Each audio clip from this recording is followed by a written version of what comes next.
So like here, let's see.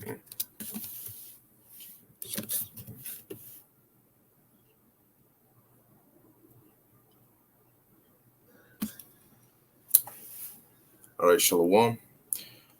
First, I want to give all praises, honor, and glory to Yahweh, Bahashem Yahushai, Bahashem Rachak Kodash. Double honors to the apostles of Great Millstone, and peace and blessings to the elect. I was just meditating. I was actually I had watched this video here, which I'm gonna just pull up. Okay, that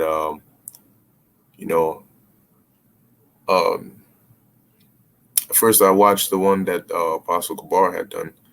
Okay, which was in response to the one that the elder brother Malcolm had done, which his channel is GMS Maccabean Spirit. Okay, and they were both really good videos. Okay, because they put things into a nice perspective.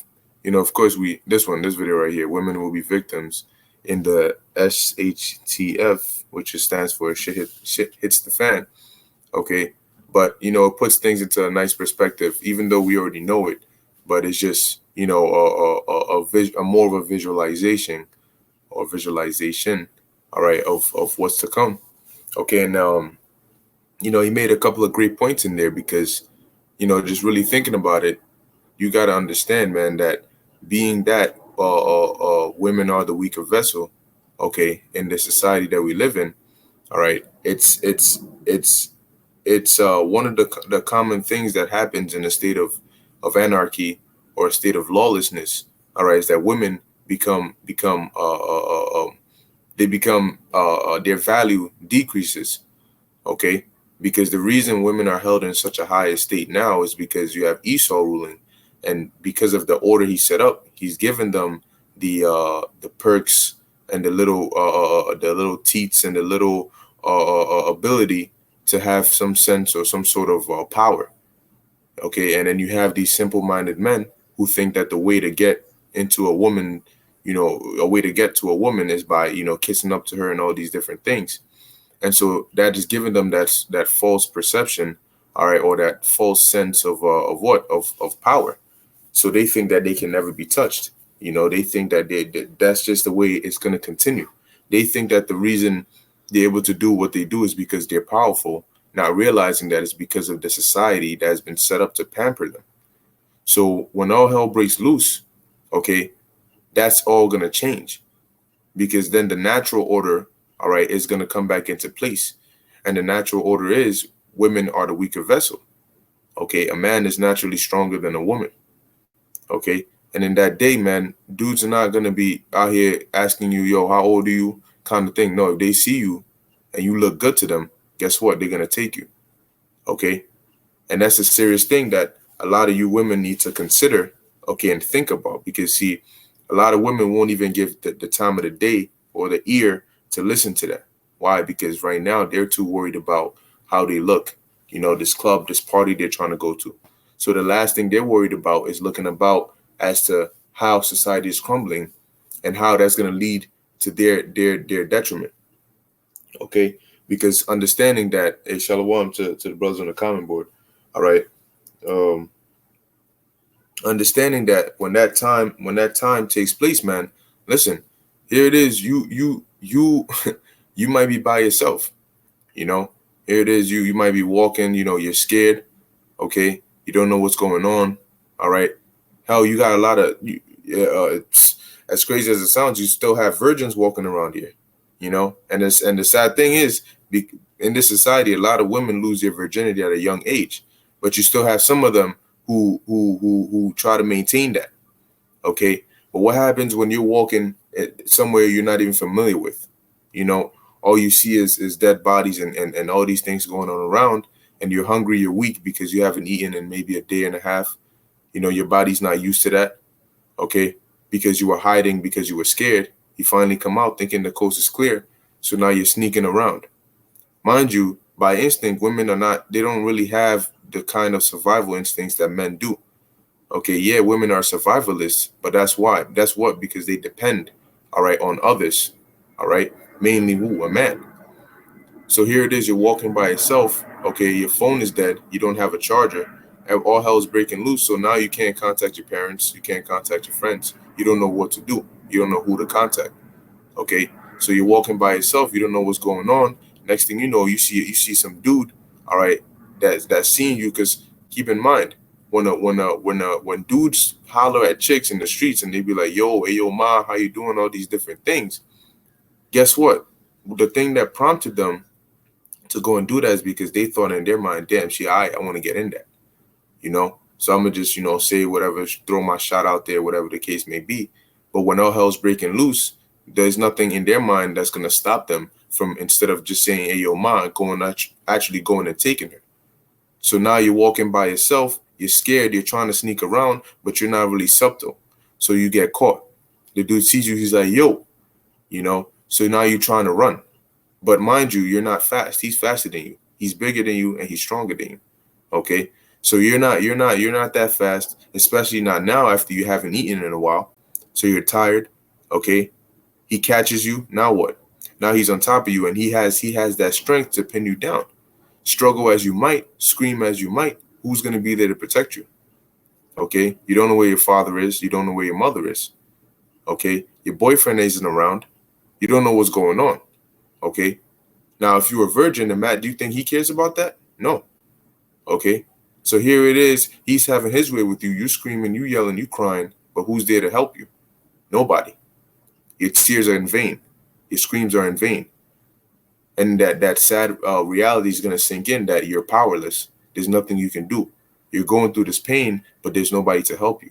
You're hoping and praying somebody will come around and push him off. Somebody will come around and do something to protect you, but that's not happening. So now you've come to the sad realization that your value that you used to think was on a high level, look how low it is now. Dudes that you used to have chasing you and doing whatever you wanted, here it is. They chasing you for a different reason. You know.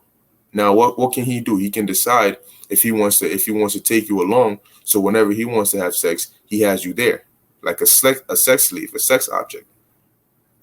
Now, mind you, you think he's gonna really feed you? No, because in his mind, why do I need to feed her? If she dies, she dies. I'll just find another one.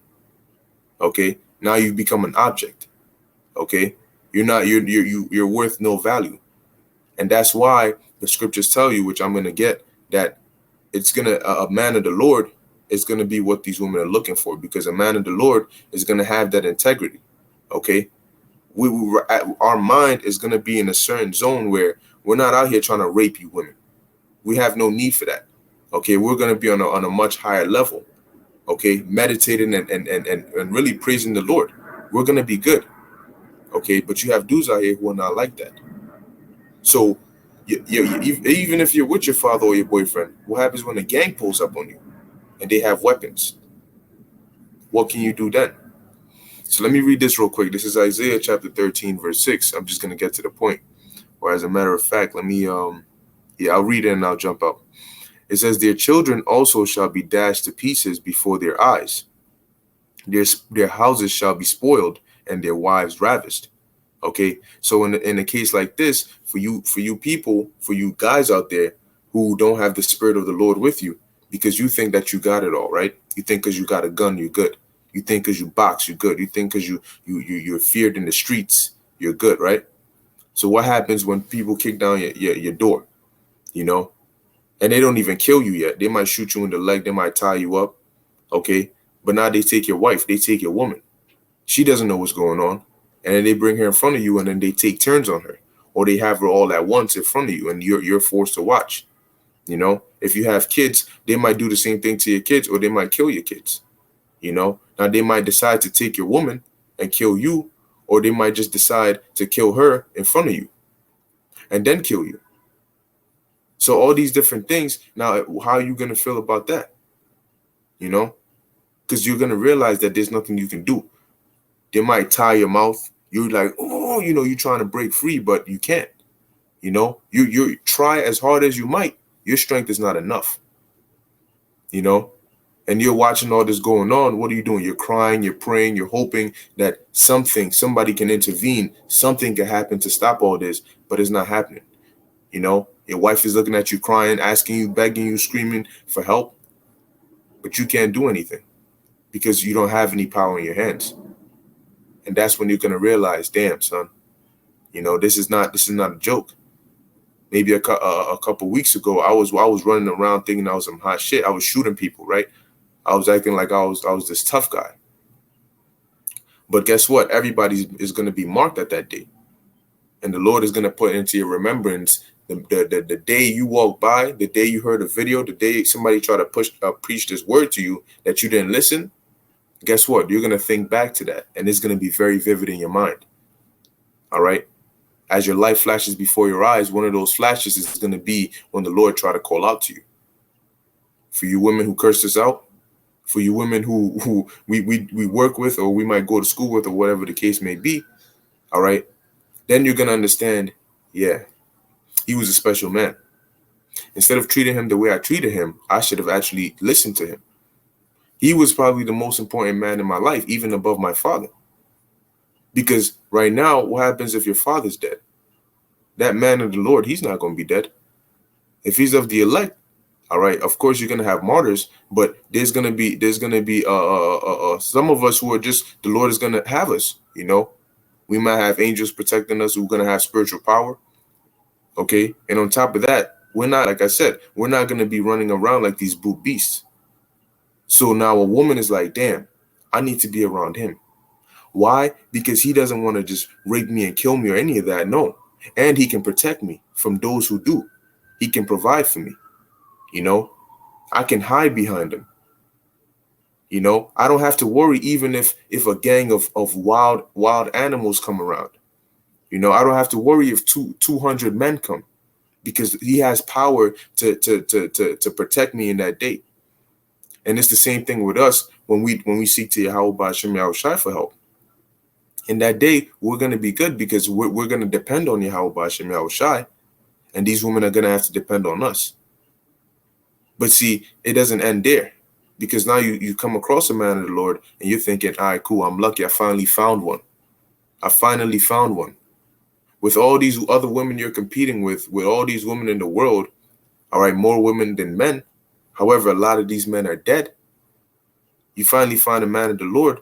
But see, he sees right through your BS.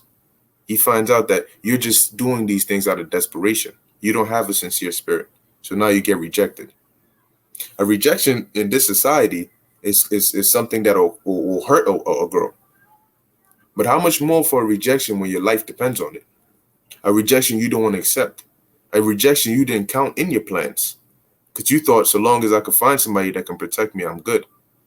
But now you start thinking, wait, if he rejects me, that means I'm stuck out here by myself. My only hope, my only way of being protected, of being fed, of being safe, just told me no. I have no other option. I don't know what to do. I'm crying, I'm scared, I'm screaming, I'm begging, but nothing works. He doesn't care. So you got to get right now. All right. This is Isaiah chapter 13, verse 12. It says, I will make a man more precious than fine gold, even a man than the golden wedge of Ophir. Now, this man is talking about a man of the Lord. All right. Why are you going to be precious? Because you're going to be preserved. All right. You're not going to look like these other people. And upon impact, upon sight, they're going to be able to tell that he's different. He looks fed. He looks clean. He looks protected. He doesn't look scared. These are all things that I want. So I have to now go to him. He's not even coming to me. I have to go to him. Okay. So let me see. Right. Now I looked into the word ravished. All right. Isaiah 13th chapter, the 16th verse. All right. In the online etymology, it says what? To seize someone by violence, to carry. Keep in mind what? A person, especially a woman. Why? Because women being the weaker vessel, you're not going to have, it's not going typically it's not a woman who seizes a man and carries him. Of course, you have these little female cops out here, but what do? They have to call for backup. Okay. But just a regular woman, she ain't going to be picking up a man, seizing him and carrying him. No. Right. It says to carry away. All right. To seize, to take away hastily. To see, these men out here are not going to be making love to you. They're going to be raping you. Okay. They're not going to be out here, be gentle. all these, they don't care about that. They're just trying to get their shit off. Okay. And after that, they're going to look at you as just some worthless object. If they come in a situation where their life is on the line and they can give you up so they can save themselves, what connection do they have to you? Why should they not do that? Why should they protect you? And that day, you're going to find out just how selfish people are. Even people, if you have a boyfriend that's not a man of the Lord, guess what? He's going to be for himself. Okay? Because instincts are going to kick in. Not his spirit, his fleshly instincts. And that's what? Survival first. So if he has to give up his girl so he can survive, if he has to let his girl get raped so he doesn't get raped, what do you think is going to happen then? Because he doesn't have the power to protect the both of you. He doesn't even have the power to protect himself. So now they give him the option. They're like, yo, bring that girl, man, or we taking you and the girl. You think he's going to really stand there and try to stand up for you against a gang of 20 people? They got bats, they got chains, they have guns, they have bricks, they have all these different weapons. Ain't going to be no, yo, bro, chill. Oh, we stomped them out a little bit. It's all good. No, life is going to be getting snuffed just like that. Because there's going to be nobody to stop it. There's going to be no order. You want to call 911? Good luck with that. Because now here it is. I'm a police officer, right? I hear about all these different things going on. Of course, when it starts, it's like you're getting calls from here, calls from here, calls from there, calls from all over the place. But wait, now I'm thinking, wait, I'm getting all these calls from a district, but my family lives there. My wife is pregnant. I have a 2-year-old daughter. Why should I go all the way here to protect you and your family when I don't even know what's going on with my family? So you think I'm really going to be on the job doing this when I know my family's in danger? No, to hell with that. I'm throwing down my badge and I'm going to go protect my family. Forget that cop stuff. I got a gun. You know, I've been trained in how to shoot it, and I'm going to use it to protect my loved ones. See, that selfish mindset is going to kick in. And it's going to go back to a state of a lot of people being primitive, because you have a lot of people in today's society who, yeah, you see them, they walk around you, but do you really know what's going on in their mind? Your professor, hey, how you doing, Jenny? You know, you have a good day? Okay, all right, that's cool. But as you get up and you leave the class, you don't know if he's looking at you or not. He's probably like, damn, man. Okay, Jenny. So when all hell breaks loose, what happens? Professor Stevenson isn't Professor Stevenson anymore. Let Professor Stevenson get his hands on you. And then we'll see how many math problems you can solve then. You know, we'll see what he can teach you then. You see, and a lot of people are going to be surprised and shocked. You see, because the only people who are gonna be different, who are gonna have safety, is the men of the Lord. Keyword: the men of the Lord. And that's why you have to be with a man of the Lord to be saved. But let's go into here. So it says, rapire, from Latin rapare, to seize and carry off, carry away suddenly, hurry away, meaning to commit rape upon. Okay, that's what it means to ravish. So it says what? Their wives are going to be ravished, meaning your wives are going to be raped, and you're not going to have any power to do anything about it. Okay, that's the Lord is going to do that, man. Because the Lord is going to put the spirit on these people out here to go full cycle. See, there is going to be, the elites are going to allow a state of chaos for a while to justify that martial law. You see what's going on in Hong Kong? They haven't declared martial law yet because it hasn't gotten out of hand yet. Yeah, you have protests. Yeah, you have fires, but they're going to allow what's going to happen to this place to go on for a little while. And a lot of people are going to suffer. And then they're going to bring the martial law, and that's going to bring even more death. Okay, let's move on. Let's see. This is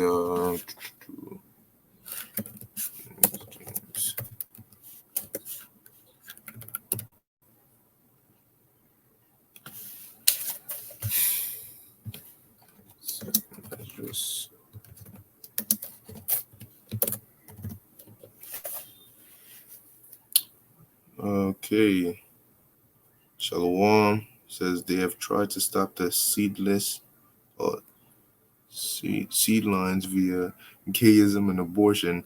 No other way than to stop the seed line than to kill us. And you are very sadly mistaken. Please change your tone and say some women, as you would want women to. The Most High protects, not flesh. 7 women, shalom. Hey, but understanding that, I said a lot of women. Okay, and regardless, if you're a woman and you don't have, and you're gonna need to be with a man of the Lord if you want to be saved. All right. So this is 2nd Ezra chapter 10, verse 22. Yeah, because of course you're gonna have women that are part of the elect. Of course you're gonna have certain women who the Lord is gonna have mercy on, and they're gonna be saved through a man of the Lord. Because how else are we gonna bring or reproduce in the kingdom? So that's just there. You know, I'm not saying every woman in the world is going to be destroyed, but this is going to be the judgment for a lot of these women. Okay, so this is 2nd Ezra chapter 10, verse 22. It says, our psaltery is laid on the ground, our song is put to silence, our rejoicing is at an end, the light of our candlestick is put out, the ark of our covenant is spoiled, our holy things are defiled, and the name that is called upon us is almost profaned. Our children are put to shame. Our priests are burned or burnt. Our Levites are gone into captivity. Our virgins are defiled. Okay. Now, mind you, yeah, this might have happened in the past, but the scriptures tell you what was written aforetime was written for our learning. And it also tell you the times we're coming into is going to be unlike any time that has ever been before. So all these things you're reading about what's going to happen now is going to make this look like a little cakewalk. Okay, so it says what? Our virgins are defiled. Okay, and our wives ravished, our righteous men carried away, our little ones destroyed, our young men are brought into bondage, and our strong men are become weak. And you better hope you don't end up in the FEMA camp, because if you end up in a concentration camp and the Lord is not with you, forget it. Yeah, it's going to be bad out here, but it's going to be worse in there. Okay, because man, you ever seen the movie Saw, where they do them torture things and all that? Well, guess what? See, you got to understand the Most High is going to put the spirit on these Edomites and on these people out here. He's going to have death angels out here, and he's going to put a very emotionless spirit on these people, to where you end up in a FEMA camp. Yes, they will torture you, because if you're over 2/3 and that is your fate, that's how the Lord is going to bring it about. You know, whether it's by being ripped to pieces by a wild animal, or by having to bleed to death on the street with nobody there. The scriptures tell you, which I'm going to pull up, 2nd Ezra, 16th chapter, I believe right around, let's see, the 30th verse. Okay, because so many people are going to die that it's going to be very quiet out here, man. All right.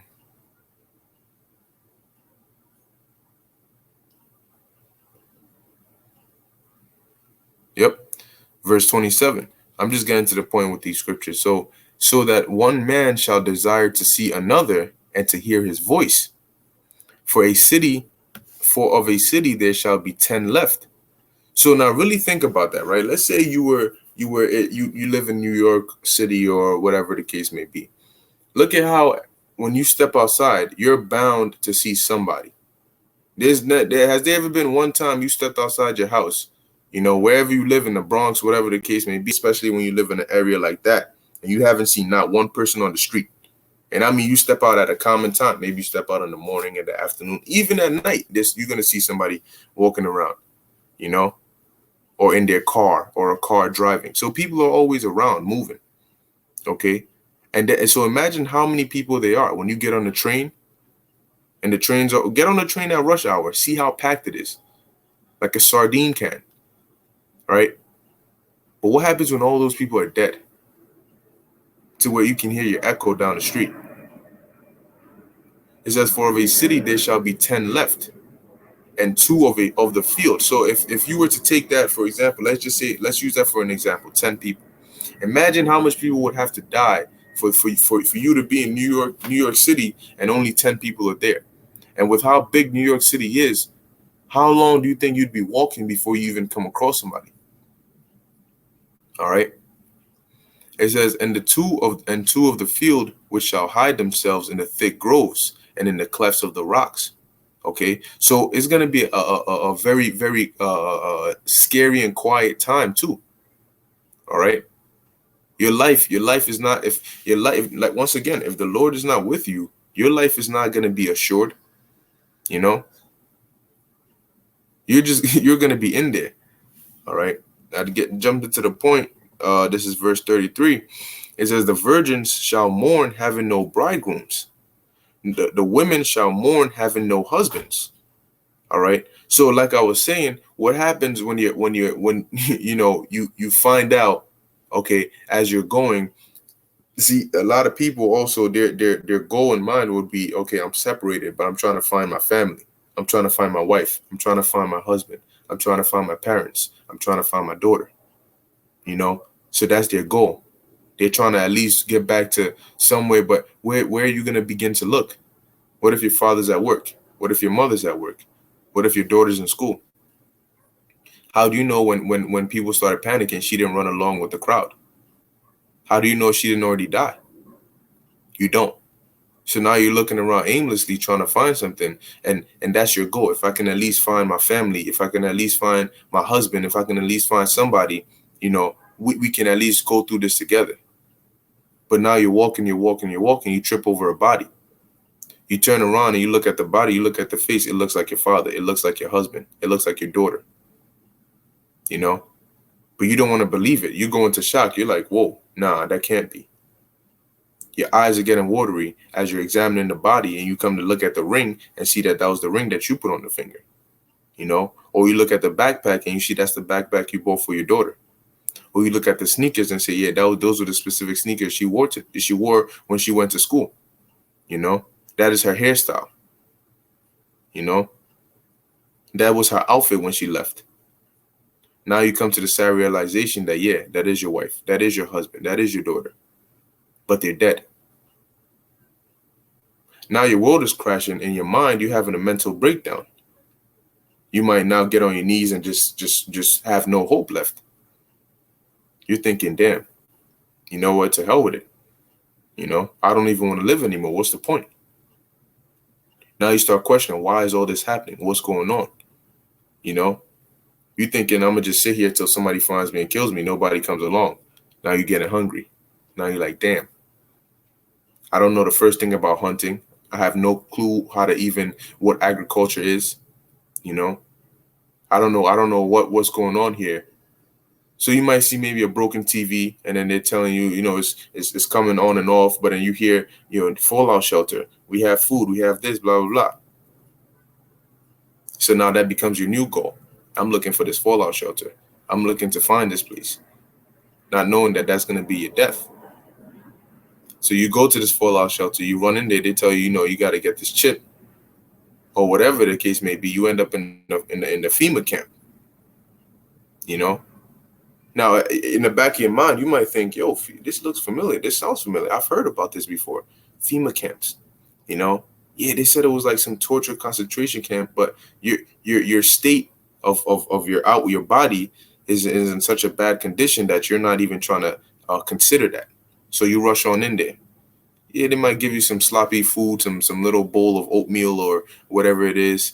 They might give you a little blanket. They might lead you to a certain area amongst all the other people there.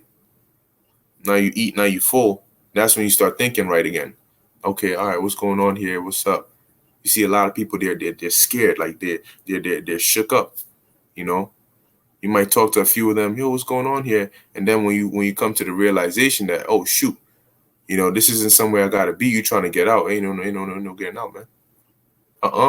That's not happening. All right. Yeah, like that's right. Like the movie I Am Legend. Okay. Yep, like the movie I Am Legend. And you see how basically he went psycho because he started talking to mannequins. See, human interaction is a part of life, you know, to communicate, to touch, to hear somebody's voice. All these different things are a part of life. But when you've been deprived of that for so long, you start, and he tried to gain that back. So he was like, you know what, let me just talk to these mannequins. I'm gonna go in here, and just act like they're real. Because that was the state, that was the state in which, when all hell broke loose, that's the strain it put on him. Okay. And best believe you're gonna have diseases out here as well. So really think about it. What if you're not of the elect, what are your chances of survival? You don't only have to worry about people. You don't only have to worry about animals. You don't only have to worry about hunger. You don't only have to worry about all these different things. You have to worry about diseases. Now, how do you escape that? If the disease is airborne, all right, and it kills you within hours of contact, how do you defend against that? A lot of places are going to be unsanitary because they're not going to be cleaned. So how do you defend against that? Right, let me see. I'll get one of these precepts. Jeremiah 15 verse 3. Okay, all right. Yep, that's right.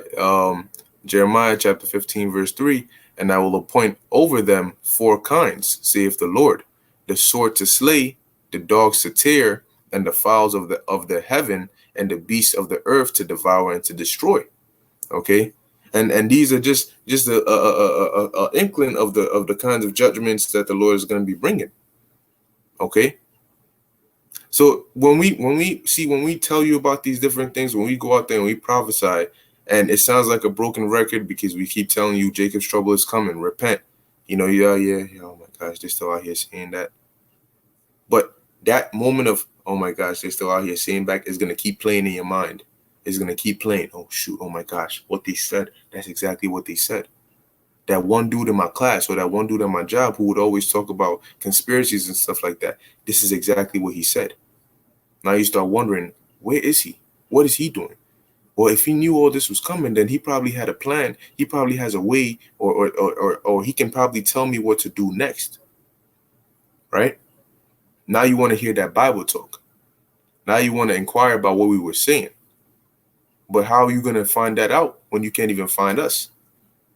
You're searching and searching and searching, but all you're coming across is danger. Because that's what's all around you. You might know where a brother lives, but you go and all hell's breaking loose. You think he's still gonna be in there? You might have maybe 2% left on your phone. You trying to call, but ain't no reception, ain't no service. Radio towers are down. So considering all these things happening at once, what are you gonna do? All right, so the next precept I had was also going back to Isaiah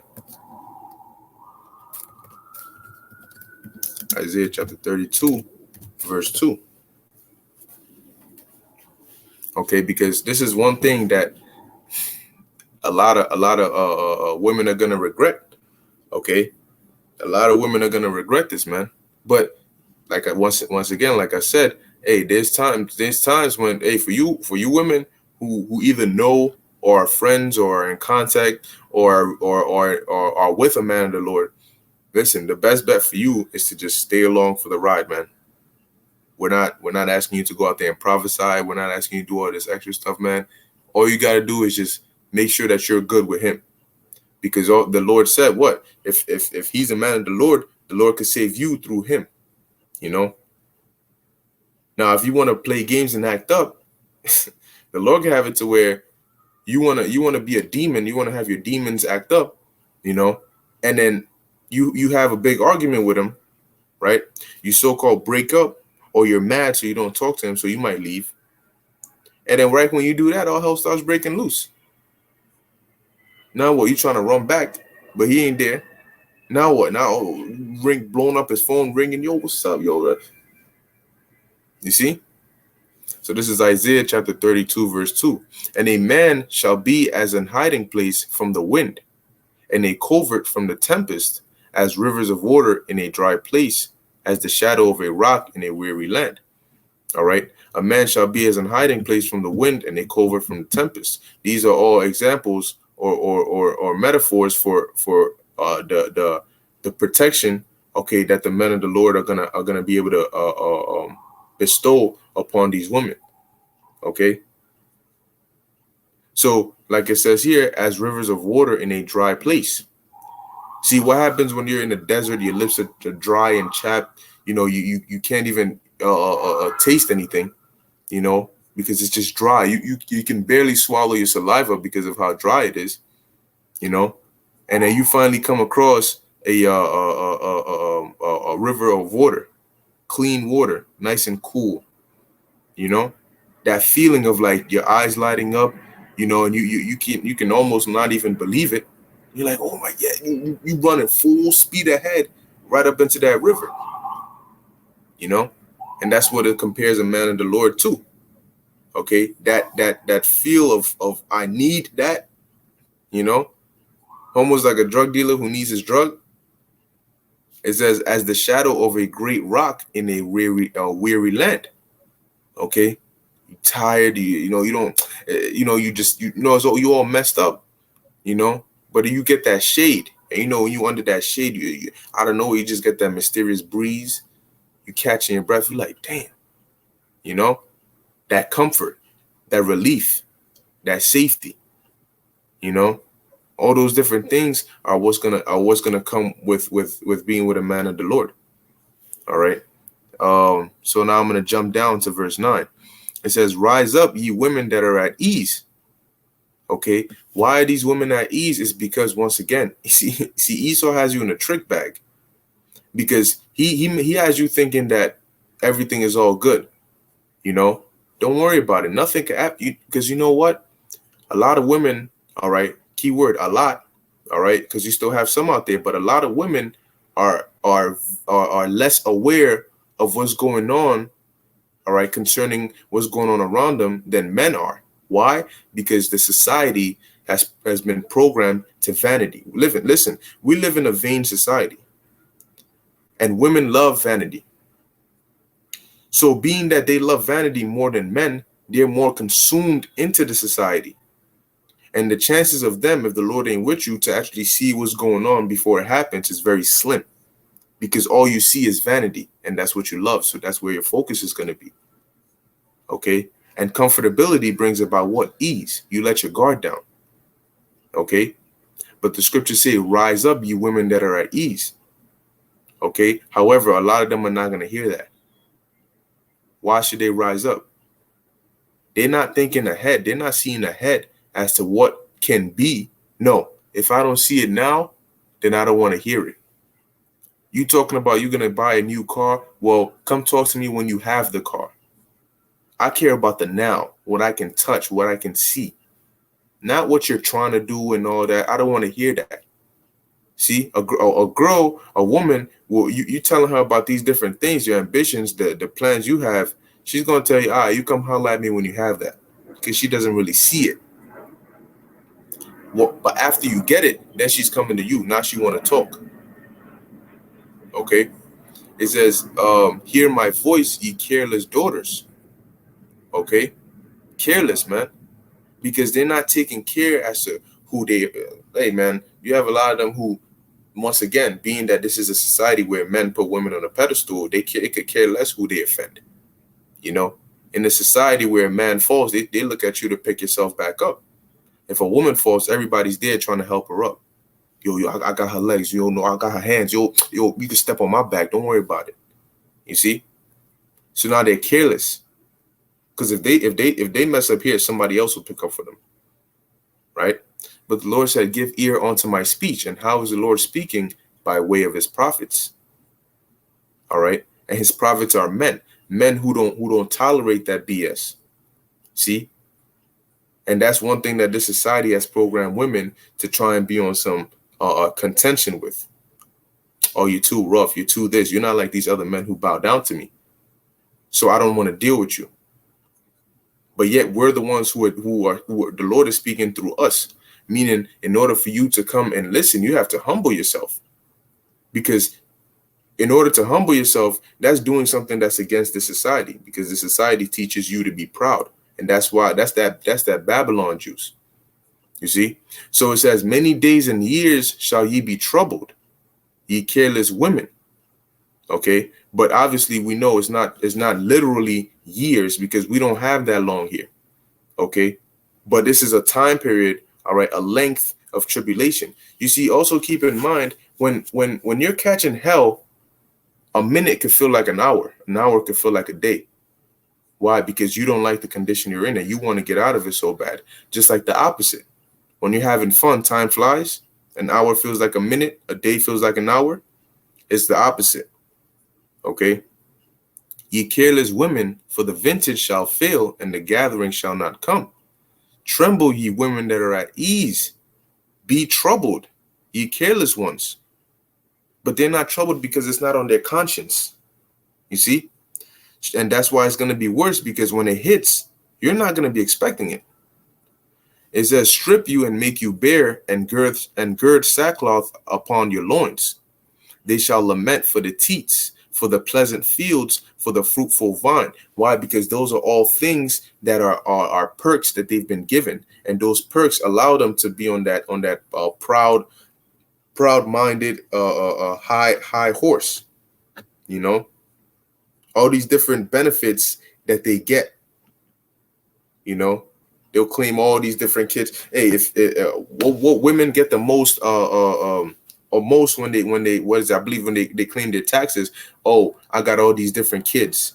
You know, I can claim her, I can claim him, I can do all this, so I'll get much more money. The government will give me money.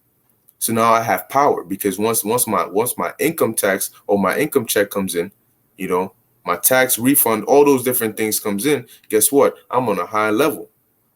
I could really care less about them. I just use them to claim that money. You know, I can do whatever I want, because the cops are more likely to believe me than they are to you. Why? Because you're a man, and you're an Israelite man on top of that. So why should they believe you? I'm a woman. I could put on an act. I could shed some crocodile tears. You know? But all these different things, the Lord said, what? Tremble and rise up, because all this is going to be snatched away from you so quickly. And you know what's going to be returned to you? The opposite. Pain, suffering, man. This is the sad, the scary reality. Okay? And best believe it's going to happen. We keep telling you, but when it happens, you're not going to have people who are going to be that concerned about you, man. We get this last precept. It's the book of Micah, chapter 7, verse 10. It says, then she that is mine enemy shall see it. All right, what is she going to see? She's going to see everything we've been telling her about. From the microchip to the martial law to the pestilence to the famines. A famine is, hey man, ain't nobody could beat a famine unless the Lord delivers you. You're not beating that, man. Okay? So all these different things, guess what? They're going to see it. There's going to be no more listening to it in the far wind, you know, being able to run your mouth because what we're saying, you're just saying that. Yeah, whatever. I hear you, but right now I got school. Right now I got the things of the world to worry about. Guess what? You're going to see it. And when you see it, that's when your attention is going to go on it. Like, oh, shoot. When your jaw drops and your heart starts pounding so loud you can hear it, and you get so scared you can't even think right. You start trembling. You trying to grab onto the nearest guy next to you because you're so scared. You go into shock. You can't even move because you're panicking. You have so many different thoughts running through your mind at once. As you're seeing the society crumble and everything you had, all the fun things that you used to do, your Snapchat and all these different things, all those vain things crash, and all these evils rise. And you're seeing it happen all in front of you, and you're realizing that, damn, you're about to go through this. You're next in line. So you're trying to run away from it, but the further you run, the closer it gets. You're trying to run away from one, but you're running right into another. You find yourself surrounded and you don't have an option. You don't see a way out. It says, and shame shall cover her, which said unto me, where is Yahweh thy power? Why? Because when you start breaking down scriptures, the way we see each other is not how we're seen by the world.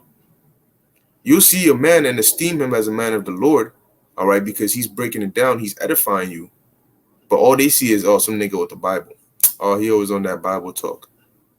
Come talk to me when you get a brand new 2019 Honda Accord. Come talk to me when you line up that beard crispy, you get that fresh lineup on there, man. Come talk to me when you're making this many figures. See? But she's going to be ashamed because she's going to say that, damn, the people that I thought, the men that I thought were the most important, that I was looking for, that I was chasing, look at them now. And those that I reproached, those that I talked smack about, those that I held in no esteem, those I didn't even want to look their way, they're the ones I need the most. And that shame is going to cover her, man. When something covers you, that means it's over you. That's what's on you. Okay? It says, her which said unto me, where is Yahweh thy power? Why? Because now she's thinking, how am I possibly gonna, because I know that's where I have to go, but how am I possibly gonna get there? I closed the door. I'm the one who closed the door. I'm the one who locked it. I threw the key into the bottom of the ocean. How am I possibly gonna be able to go back? I cursed them out.